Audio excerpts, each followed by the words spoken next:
Problematic. अच्छा, we did not have any unique method of detecting multicollinearity or to measure its strength. There are some rules. ठीक है, कुछ हम major करने के लिए टेस्ट नहीं है, लेकिन हमारे पास कुछ रूल्स हैं जिससे हम पता कर सकते हैं कि मल्टीकोलिनियरिटी प्रॉब्लमेटिक है या नहीं है, या उसकी क्या स्ट्रेंथ है, या उसकी क्या डिग्री है. पहला रूल क्या है? First rule, high R square. जब आप रिग्रेशन रन कर लेते हो ना, बीटा हेट 1 बीटा हेट 2 की वैल्यू निकाल लेते हैं और फिर एफ टेस्ट कर लेते हैं, आर स्क्वायर फाइंड आउट करते हैं, तो आप देखेंगे कि आपका रिजल्ट का आर स्क्वायर जो है, आर स्क्वायर का फॉर्मूला क्या था? ESS over TSS. Yes ma'am, यही था ना? Yes ESS ma'am, over TSS ना, यही था ना? और इसको किस तरह फॉर्मूले में ले जाएंगे? Summation yi hat square over summation yi square, यही है ना? अच्छा, high R square but few significant T ratios. आप इस तरह भी देख सकते हैं कि अगर आपके टी रेशियोस लो हो और आर स्क्वायर हाई हो, तो आप बता सकते हैं कि मल्टीकोलिनियरिटी एग्जिस्ट करती है. As you know that R square lies between 0 to 1. ठीक है ना? अच्छा, और हाई आर स्क्वायर क्या कहते हैं? 0.8 से ग्रेटर अगर आर स्क्वायर हो. ठीक है, आर स्क्वायर 0.8 से ग्रेटर हो तो हम कहेंगे कि हाई आर स्क्वायर है. ठीक. अच्छा, और टी स्टैट्स जो है वो टी स्टैटिस्टिक्स का formula for beta hat 1 beta hat 2 के लिए हम करेंगे, क्योंकि बीटा हैट 1 तो इंटरसेप्ट है ना, एस्टिमेटेड पैरामीटर ऑफ इंटरसेप्ट है.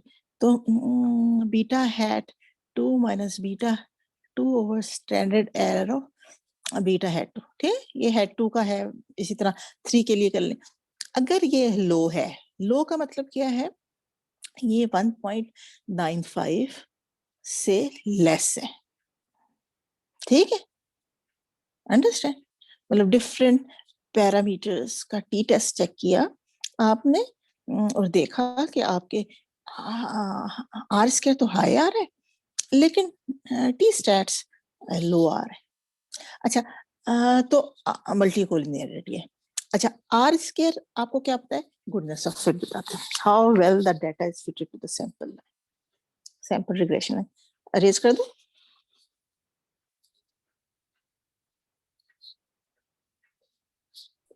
यस.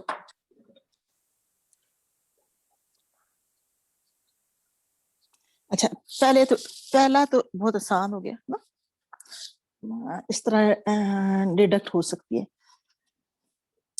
सेकंड क्या है इसका? सेकंड रूल क्या है?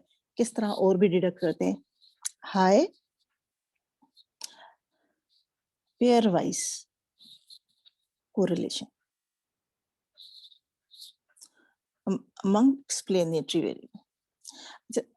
एक जो स्टूडेंट्स आमतौर पर गलती करता है, वो ये करते हैं स्टूडेंट्स के जब मल्टीकोलिनियरिटी की बात होती है ना, तो उनको याद नहीं रहता कि कोलिनियरिटी जो है वो बिटवीन एक्सप्लेनेटरी वेरिएबल्स एग्जिस्ट करती है या dependent and independent variable exist करती है. तो वो कभी covariance of y and x is equal to 0 इस तरह की बात करते हैं. हमेशा हमेशा याद रखें कि जब कोवेरियंस लिखेंगे तो जो दरमियान में वेरिएबल होंगे वो हमेशा एक्सप्लेनेटरी होंगे, बेशक उनकी कॉम्बिनेशन चेंज हो जाए. लेकिन वो होंगे एक्सप्लेनेटरी ही, और इसका म्यू आई से कोई ताल्लुक नहीं है, ठीक है, इसका म्यू आई से कोई ताल्लुक नहीं है। स्टूडेंट्स इस तरह भी करते हैं, mu i x two i is equal to 0 को हम कहते हैं कि ये मल्टीकोलिनियरिटी, ये गलत है, बिल्कुल गलत है। इधर म्यू आई का कोई ताल्लुक नहीं है, यहाँ सिर्फ एक्सप्लेनेटरी वेरिएबल की बात हो रही है, ठीक है स्टूडेंट्स, इसको हमेशा याद रखिएगा कि हम एक्सप्लेनेटरी वेरिएबल की बात कर रहे हैं। अच्छा, now second rule to deduct multicollinearity is high pairwise correlation among regressors. आप लोगों ने स्टैट्स में कोरिलेशन पढ़ा है? Yes, ma'am. पढ़ा है ना? मैम अच्छा, सिर्फ पढ़ा, ये उसकी डेफिनेशन वगैरह पढ़ी है, सॉल्व अच्छा वगैरह नहीं। सॉल्व नहीं किया। अच्छा चले, कोई बात नहीं, मैं भी यहाँ इतना डिटेल में नहीं कराऊंगी, मैं बिल्कुल आपको सिर्फ, मैं भी डेफिनेशन ही बता रही हूँ, डिटेल में नहीं करेंगे, क्योंकि मैं आपको बताऊंगी कि इसमें से कौन सा आप मेथड यूज करें डिडक्शन के लिए। तो सारे रूल्स हम पढ़ रहे हैं, लेकिन सबसे आसान मेथड मैं आपको बताऊंगी कि वो कर लें, वो एग्जैक्ट वैल्यू आ भी जाती है। अच्छा, अब कोरिलेशन लाइज बिटवीन 0 to 1, ठीक है ना, +-1 ऐसे ही है ना? Yes, ma'am. अच्छा, Yes, ma'am. 0.5 से ग्रेटर होगा ना, तो हम उसको कहते हैं कि कोरिलेट कर रहे हैं आप इसे, ठीक। तो अगर आपने कोरिलेशन देखा है x2 आई x3 का है, इनका कोरिलेशन ग्रेटर देन 0.5 है, तो इसका मतलब मल्टीकोलिनियरिटी एग्जिस्ट करती है, ठीक। ये आसान सा है। अच्छा, दो तरह के कोरिलेशन होते हैं ना, एक पेयर वाइज होता है, एक पार्शियल कोरिलेशन होता है। थर्ड जो वो है रूल है, वो हाई पार्शियल कोरिलेशन, ठीक है ना।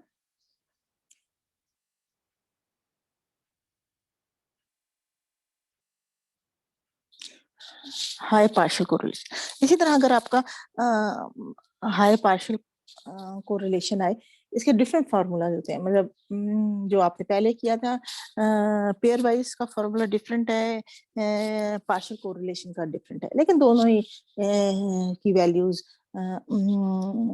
लाइज बिटवीन 0 to 1 होती हैं। तो इसकी भी अगर पार्शियल कोरिलेशन भी ग्रेटर आ जाए 0.5 से, तो कोरिलेट करता है। अब लास्ट जो मैं आपको बताना चाह रही हूँ, this is the important one, इसको मैं डिटेल में करवाती हूँ।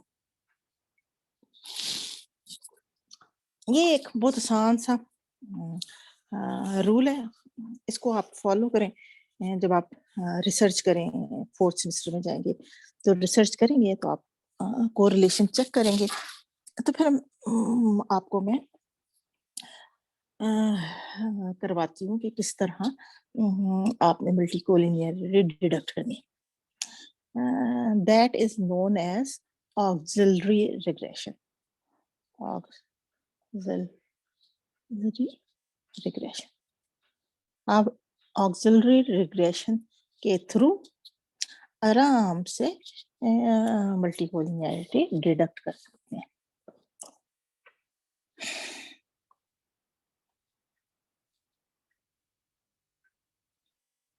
अच्छा, अब देखें, आपके पास इक्वेशन है yi is equal to β1, बल्कि मैं जरा शुरू से लिखती हूँ ताकि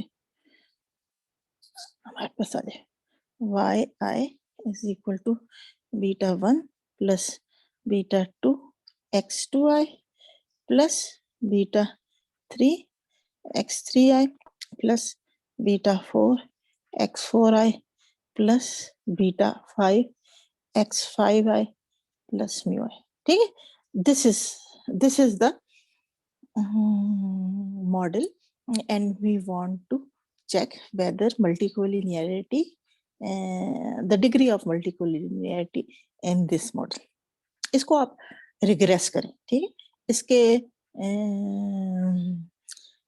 एस्टिमेटेड पैरामीटर्स निकालें, लेकिन we are not interested in estimated parameters, we are interested in R square, ठीक है। This is original R square. Original का मतलब यह है कि इस मॉडल का आर स्क्वायर है। अब हमने मल्टी कोलिनियरिटी चेक करनी है। If you have a knowledge about the multi-collinearity, the expected multi-collinear variable, कोई आपको पता हो कि ये और ये आपस में कोलिनियर है, या ये और ये कोलिनियर है, तो आप उस वेरिएबल को, जिस आपको अगर लगता है कि x3 कोलिनियर है x4 से, तो आप x3 को ले लें। और अगर आपको नहीं पता, आप गैस नहीं कर सकते, आप एक्सपेक्ट नहीं कर सकते, तो आप 1 बाय 1 कर लें। ठीक, जिस तरह 1 बाय 1 इस तरह कर लें कि करना आपने क्या है, x2i को आपने डिपेंडेंट वेरिएबल रखना है। ठीक, treat age dependent variable beta 1 plus, अब ये तो आपने डिपेंडेंट ले लिया ना, तो ये यहाँ से खत्म हो जाएगा, ये ओमिट कर दें, plus beta 3 x3i plus beta 4 x4i plus beta 5 x5i plus mu i. मतलब ये कि आपने xi को तो आपने निकाल ही दिया ना, xi तो आप को इग्नोर कर दें, और जो x2i है एक्सपेक्टेड मल्टी कोलिनियर वेरिएबल, या नहीं पता तो 1 बाय 1 करें, इसको करें, फिर x3i को डिपेंडेंट रखें और बाकी वेरिएबल यहाँ एज इट इज लें, इस तरह कर लें। पहले हम मेथड देख लेते हैं क्या है। ठीक है, ये आर स्क्वायर जो है ओरिजिनल उससे है, मॉडल से है। अब इसको एस्टिमेट करेंगे irrespective of any economic interpretation। अभी इकोनॉमिक इंटरप्रिटेशन को छोड़ दें, सिर्फ हम मल्टी कोलिनियरिटी चेक कर रहे हैं, तो आपका फिर एक आर स्क्वायर आ जाएगा जो कि ऑक्सिलरी रिग्रेशन का होगा। ठीक है, अब रूल क्या है कि अगर आर स्क्वायर ओरिजिनल, ठीक है, से बड़ा ऑक्सिलरी आर स्क्वायर हो जाता है। ठीक है, auxiliary greater than original, then the multicollinearity may be a problematic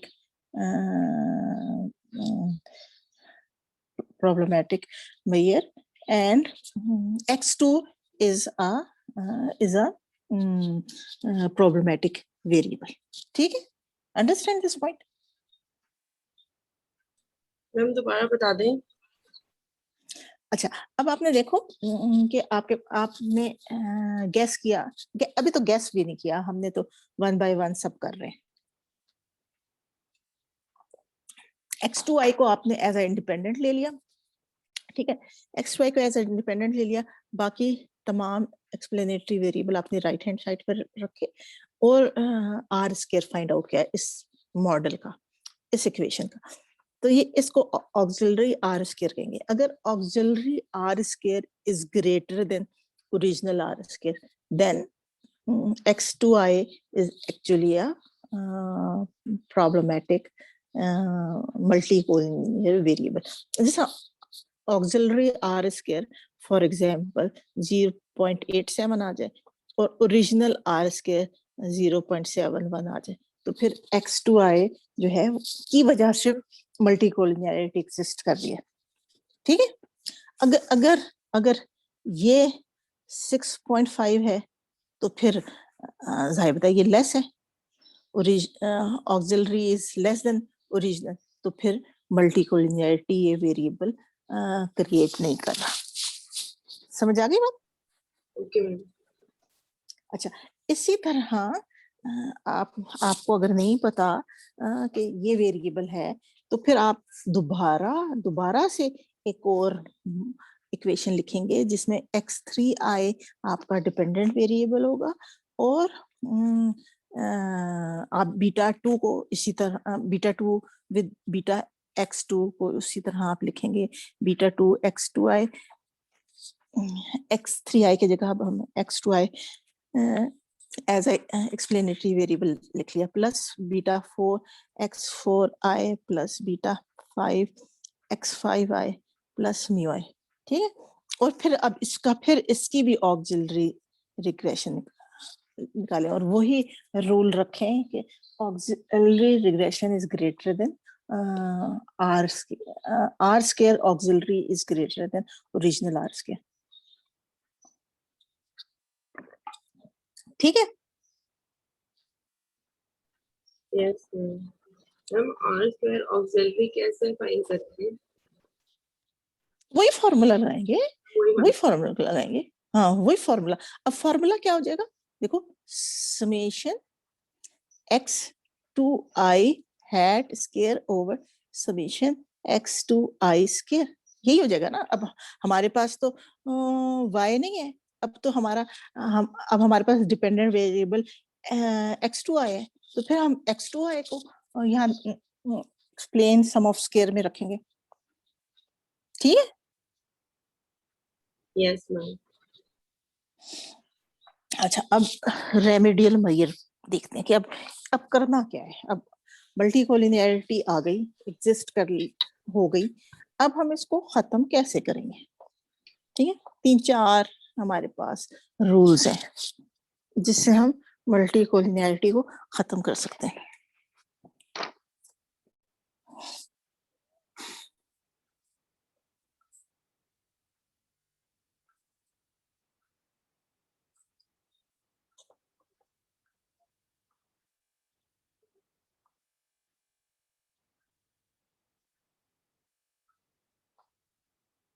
अच्छा, अगर फॉर एग्जाम्पल आप पहला मेजर ये है,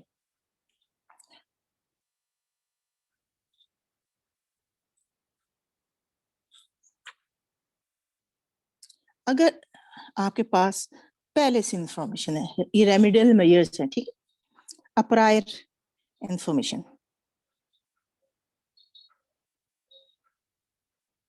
पहले से आपके पास इंफॉर्मेशन है कि कौन सा प्रॉब्लमेटिक वेरिएबल है, ठीक है, उसको अब ऐड करना भी जरूरी है। जिस तरह इनकम और वेल्थ है, दोनों को आपने ऐड करना जरूरी है, नहीं तो इनकम और वेल्थ कोलिनियर हो सकते हैं ना। तो हम दोनों को इंडिपेंडेंट वेरिएबल लेना जरूरी है। तो फिर अब हम क्या करें जिससे मल्टीकोलिनियरिटी मिनिमाइज हो जाए।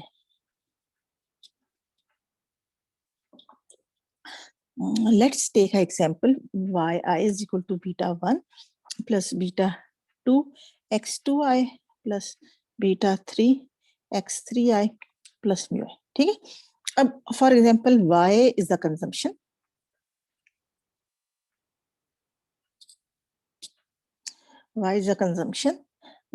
x2i is income and x3i is wealth. ठीक है। Now income and wealth are highly expected to be highly collinear. ठीक है, ये दोनों आपस में कोलिनियर हो सकते हैं। if we have a prior information that ये होता नहीं है, मतलब इसलिए, लेकिन ये सब थ्योरेटिकल है इसलिए मैं आपको बता रही हूँ। if we have a prior information that beta 3 is equal to 0.10 beta 2, ठीक, अगर इसके इक्वल है तो आप इसकी वैल्यू सब्स्टिट्यूट कर दें, मतलब ट्रांसफॉर्म मॉडल को ट्रांसफॉर्म कर दें।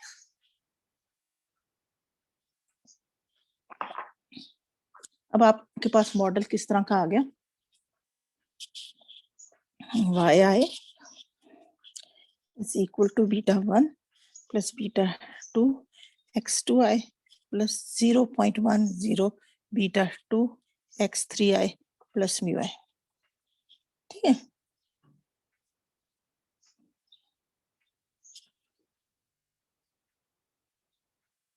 ठीक, इस तरह कर सकते हैं। या फिर आप रेशो भी ले सकते हैं, कोई आपको पता हो कोई कि अगर इसको हम इस x2i को हम किसी से डिवाइड कर लें, अगर हमारा कोई एक वेरिएबल जो भी कोलिनियरिटी का प्रॉब्लम दे रहा है तो उसको किसी से डिवाइड कर दें तब भी मॉडल ट्रांसफॉर्म हो जाएगा। या जिस तरह हमने कॉब डगलस ने किया था, हम लॉग ले लेते हैं, तो लॉग ले लें तो भी ट्रांसफॉर्म हो जाएगा मॉडल। ठीक ठीक है स्टूडेंट्स। अच्छा, okay ma'am. Second remedial measure क्या हो सकता है कि हम क्रॉस सेक्शन और टाइम सीरीज डाटा को कंबाइन कर लें, मतलब लॉन्गिट्यूडनल डाटा बना लें। समझ आ रही है? कंबाइनिंग। लेकिन ये भी, ये तो इसका मतलब ये है कि हमारा जो रिसर्च क्वेश्चन है वो ही चेंज हो जाएगा ना, combining cross sectional and time series data.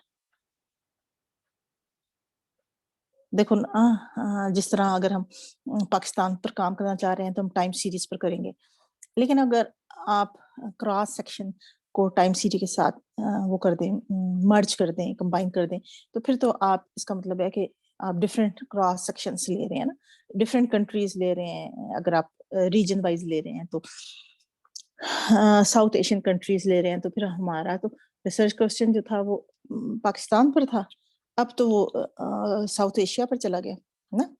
तो हम अगर कंजम्पशन ऑफ पाकिस्तान देखना चाह रहे थे तो अब हम कंजम्पशन ऑफ साउथ एशिया देख लें। Understand this point? प्रॉब्लम तो आपका मल्टीकोलिनियरिटी का खत्म हो गया, लेकिन आप क्या ये करना भी चाह रहे थे या नहीं, ये काम करना भी चाह रहे हैं या नहीं?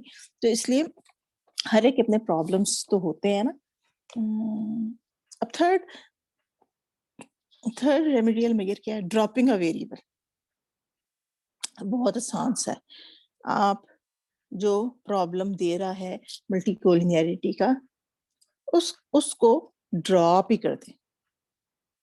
जिस तरह इनकम और वेल्थ है, आप वेल्थ को ड्रॉप कर दें और सिर्फ इनकम ले लें।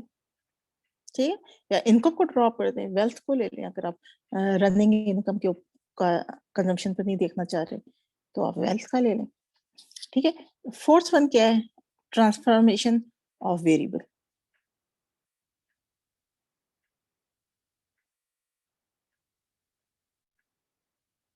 अच्छा, फोर्थ रेमेडियल मेजर ये है कि आप वेरिएबल को ट्रांसफॉर्म कर दें।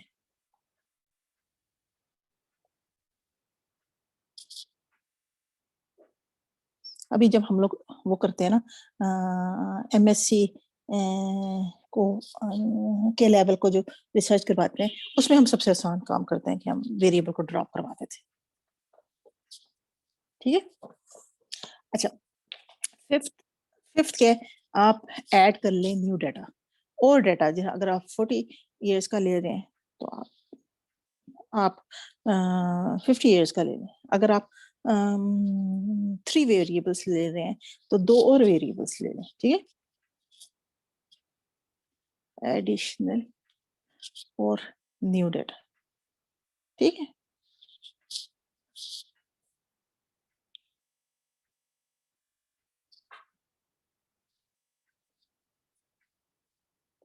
अच्छा, एक और तरीका भी होता है कि आप मल्टीकोलिनियरिटी को कैसे कम कर सकते हैं? पॉलिनोमियल रिग्रेशन कर लें।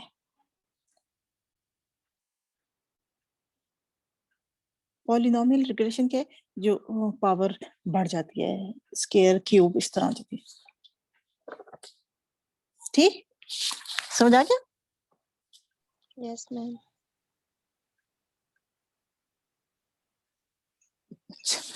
ये पढ़ लें, 2 मिनट आप लोग ये पढ़ रहे, क्योंकि मीटिंग खत्म होने वाली है। फिर मैं नेक्स्ट टॉपिक पे जाऊंगी, दैट इज हेटेरोस्केलेस्टिसिटी। इसमें कोई प्रॉब्लम हो तो मुझे बता दें। No ma'am. नहीं है? No ma'am. कोई प्रॉब्लम नहीं?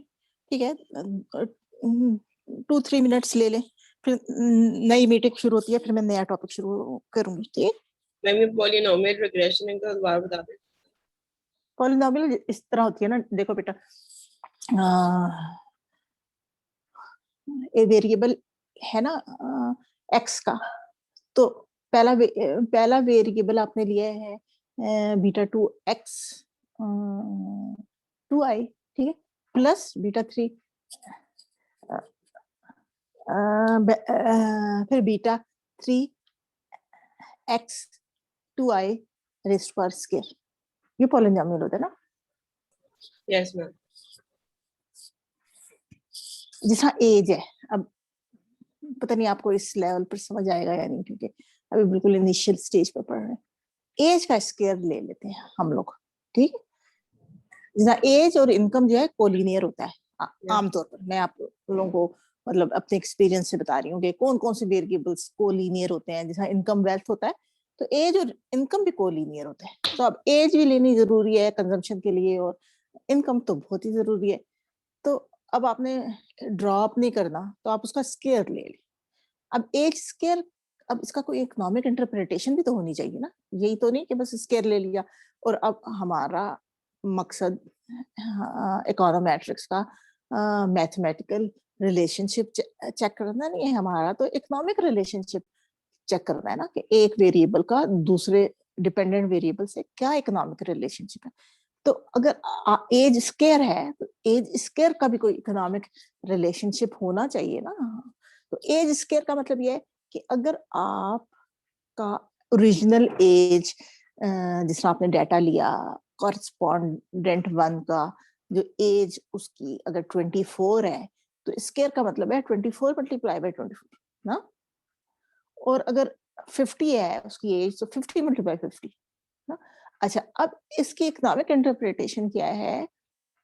इकोनॉमिक इंटरप्रिटेशन ये है कि जब आपकी एज बढ़ती है, तो स्क्वायर का जो डाटा होता है ना, जब आपने स्क्वायर वेरिएबल लिया, तो जरूरी है कि स्क्वायर का जो कोएफिशिएंट की वैल्यू, एस्टिमेटेड वैल्यू आएगी, वो नेगेटिव होगी। समझ आई? Yes ma'am. अच्छा, अब स्क्वायर का मतलब ये है कि एट अ सर्टेन एज जो के बाद जो है उसका इम्पैक्ट डिपेंडेंट वेरिएबल पर नेगेटिव हो जाएगा। Okay ma'am. ठीक? Yes ma'am.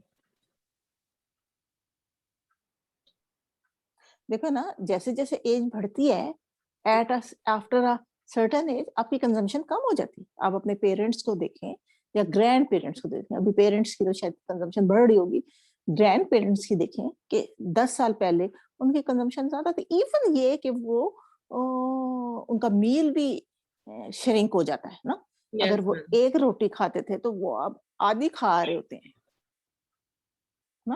वो जितने कपड़े और जूते और खर्च उनका था, उनका कम हो जाता है। Yes ma'am. ठीक है। Yes ma'am. तो इसकी जो वो कह रहे हैं ना कि आप पॉलिनोमियल रिग्रेशन कर लें, उसकी इसकी ये इंटरप्रिटेशन है। ठीक है मैम? Okay ma'am. बाकी स्टूडेंट्स को भी समझ आया? अनीता, आपदा, नीलम, यस मैम, आ गया। आगे ये कौन बोला? Yes, अनीता? मैम मैं हूँ नीलम। नीलम। आप आपदा, अम्बरीन, आप Yes. सबको समझ आया बेटा? यस मैम, समझ आया। अच्छा, ये बताएं, इकोनोमेट्रिक्स मुश्किल लग रही है? No ma'am. नो मैम, मुश्किल नहीं।